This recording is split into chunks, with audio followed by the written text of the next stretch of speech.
Today we're going to talk about the Baroque, which ran from about 1600 to 1750. During this era, we see a massive disparity in the distribution of wealth between the upper class, which consisted mostly of nobility and the church, and the lower middle class.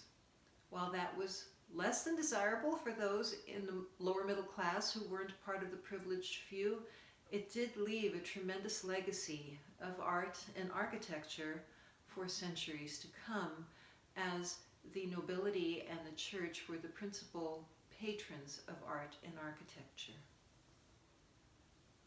Baroque style is often characterized as one that fills space with action and movement, be it a sculpture, a painting, or music. As simplistic as that statement sounds, it really does tell the whole story. You'll notice that even Baroque sculpture depicts movement. Compare the sculpture of David by Bernini from the Baroque on the left with the statue of David by Michelangelo from the Renaissance on the right. This is not to say that Bernini's work is better than Michelangelo's. The detail in Michelangelo's sculptures is breathtaking, just that Bernini's statue reflects the Baroque style of movement. The same thing is true in painting. Notice how much action there is in this nativity scene by Rubens. For me, one of the most knock your socks off celebrations of Baroque style is the architecture. We were traveling through Germany. Maybe some people know traveling companions like this, and we kept missing the right turnoff for our destination. And the autostradas, people go as fast as they can go. So it was like 80 miles an hour or more. And there were no warnings for the upcoming exits. And so basically you would see your exit as you passed by it at 80 miles an hour. And we were just lost. And so I just insisted that we were going to get off at the next exit, and I was going to ask for directions because that clearly was not part of my husband's plan. And so we stopped at a huge building that looked like it could have been a post office from the outside. It was a huge, officious looking building. And I said, just park the car here. I'm going to go in and find out where we need to turn off to get to where we're going. And I walked up and opened the door, and it literally sucked the air out of me. I was completely not suspecting what was on the inside of the building. And what was on the inside of the building was absolutely overwhelming. And I just stood there with my mouth open. I didn't even have the ability to turn around and say, hey, everybody come and see this, because I was just thunderstruck. And so I stood there for a couple of minutes just trying to gather my thoughts, like, what is this place? And my daughter got impatient and she walked up and said, Mom, what? And then she stood there just as dumbfounded as I was. And one by one, everybody left the car and came, and we ended up spending the entire day there because we had discovered the bishop's residence at Würzburg. Just an absolutely overwhelming building, just the benchmark of Baroque architecture, with carvings on every single wall, and the ornamentation was everywhere. I couldn't even imagine something like that being built in this century, that somebody would devote themselves to spending a lifetime to carving that portion of the room and saying, I did that. But yes, that was the Baroque. Even in literature, the style was extravagant, heavily ornamented, filled with metaphors and allegory. This is the era of Cervantes, writing Don Quixote de la Mancha, and it's the era of the poetry of John Donne. As I previously mentioned, this is the era of a wealthy church and aristocracy. These two groups, as I said, were the primary patrons of art, architecture, and music. The opera was developed during this time, and magnificent Baroque opera houses were built. As I previously showed you, opulent cathedrals were built. These opera houses, palaces, and churches required a constant supply of music, and they insisted on it being new. Splendid architecture and magnificent entertainment demonstrated the greatness of the nobility and the church.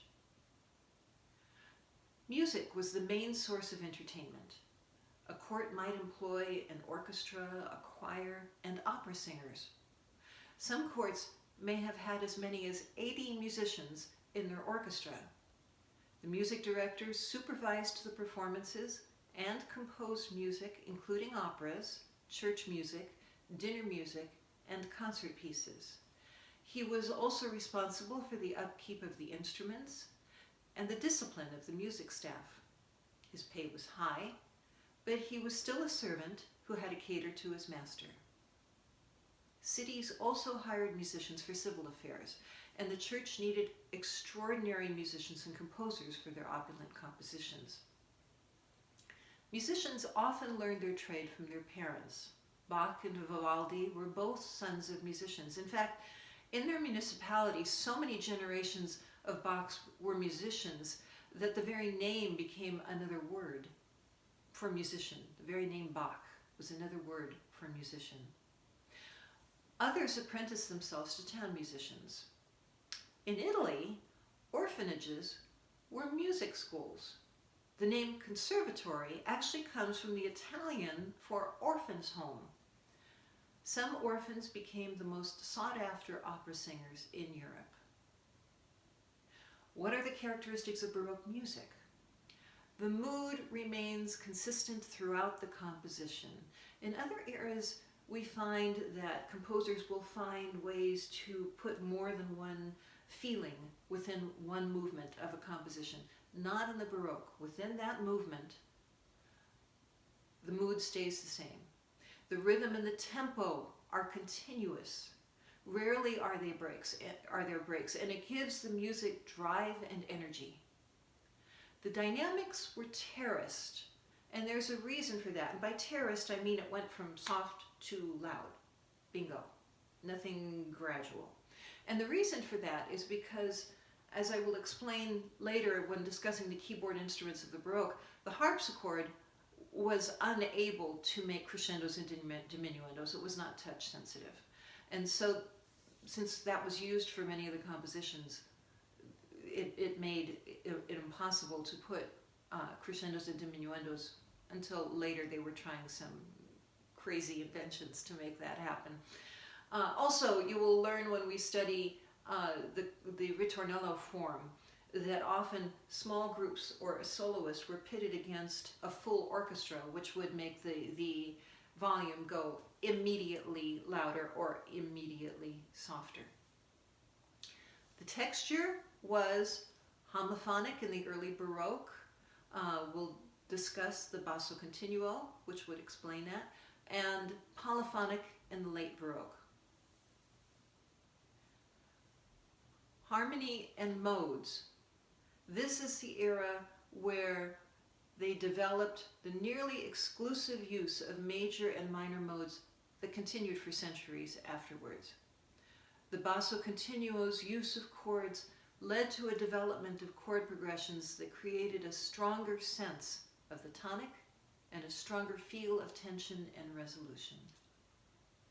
The melody. Extensive repetition and sequences. A sequence is a phrase that is repeated over and over again, but at a different pitch level each time. So this would be a sequence.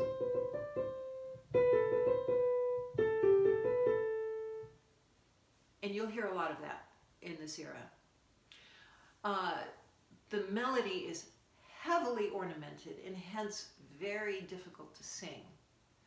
The most common ornaments that are usually written in shorthand in the score are the trill, the mordent, and the turn. Several famous composers left their legacy in the Baroque era. We will discuss Monteverdi, Vivaldi, Bach, and Handel. The final three, Vivaldi, Bach, and Handel, composed in what is now called the High Baroque, which started around 1670. While covering them, I will also teach about the forms that each of them developed.